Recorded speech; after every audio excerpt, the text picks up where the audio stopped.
बिहार युवा परिषद के प्रदेश अध्यक्ष राजू दानवीर ने कुढ़नी विधानसभा उपचुनाव के नतीजों के बाद अपनी प्रतिक्रिया में कहा है कि चुनाव के नतीजों से महागठबंधन को सबक लेना चाहिए। साल 2024 में देश का चुनाव यानी लोकसभा चुनाव होने वाला है। उस चुनाव में अगर भाजपा को हराना है तो महागठबंधन को अपनी रणनीति और घटक दलों के साथ तालमेल को सुव्यवस्थित करना होगा। यह चुनाव महागठबंधन के लिए आगामी रणनीति तथा करने के लिए खास चुनाव होगा। दानवीर ने उक्त बातें नालंदा के तिल्हाड़ा इमरजेंसी हॉस्पिटल का उद्घाटन करने के बाद उन्होंने पत्रकारों से बातचीत में कही। दानवीर ने कहा कि भाजपा देश के लिए राष्ट्रीय आपदा है। साल 2014 के बाद से देश में बेरोजगारी बढ़ी है, रोजगार के अवसर समाप्त हुए हैं, महंगाई बढ़ी है, गरीब और महिलाओं की सुरक्षा भगवान भरोसे है। दानवीर ने कहा कि देश भाजपा के कुशासन से त्रस्त है। आने वाले दिनों में भाजपा को शिकस्त देने के लिए संविधान और भारत की परिकल्पना में भरोसा रखने वाली तमाम दलों को एक साथ आना होगा और सटीक रणनीति व बेहतर तालमेल के साथ भाजपा से लड़ना होगा। इस मौके पर उनके साथ पार्टी के कई साथी मौजूद हैं। सबसे पहले यहाँ हम नालंदा के तिल्हाड़ा में आए हैं।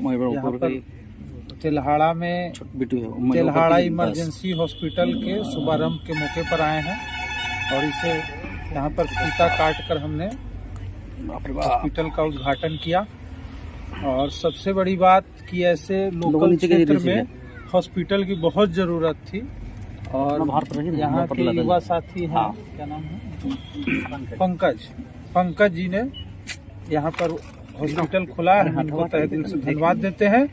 और ये गरीबों के लिए हॉस्पिटल है और खासकर गरीबों के लिए वरदान साबित हो गया। देखिए, कुढ़नी का जो चुनाव है ये कहीं न कहीं महागठबंधन का एक तरह से इसमें सही तालमेल नहीं नजर आया। महागठबंधन को और मेहनत करने की जरूरत है। साफ दिखा है ये सही तालमेल न होने के कारण बीजेपी जो है इस सीट को अपने हाथ में कर लिया और कहीं न कहीं महागठबंधन का रणनीति भी कमजोर रहने की वजह से और बीजेपी का झूठा प्रचार तंत्र हावी होने के कारण बीजेपी की जीत हुई। अभी जो कुढ़नी विधानसभा का जो आज रिजल्ट आया ये कहीं न कहीं आश्चर्यजनक है।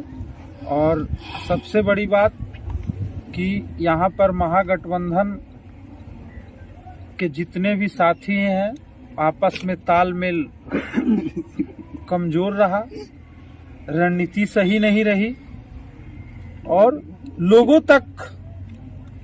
तक अपनी बात को शायद पहुंचा नहीं पाए।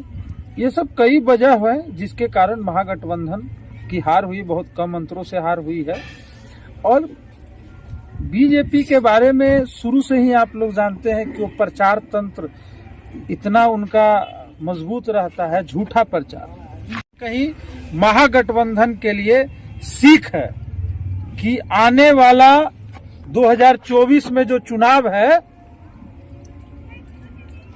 जो देश का भविष्य तय करेगी, कहीं न कहीं कुढ़नी विधानसभा का चुनाव महागठबंधन के लिए सीखने का मौका है। अब जहां जहां कमी हो महागठबंधन इससे सीखे और 2024 में महागठबंधन और मजबूती से आए। जितने छोटे मोटे दल हैं सभी को तालमेल अच्छे मिलाए और सबसे मिलजुल कर एक बड़ा रणनीति से और सही रणनीति से 2024 का चुनाव जीता जा सकता है, क्योंकि बीजेपी से कहीं न कहीं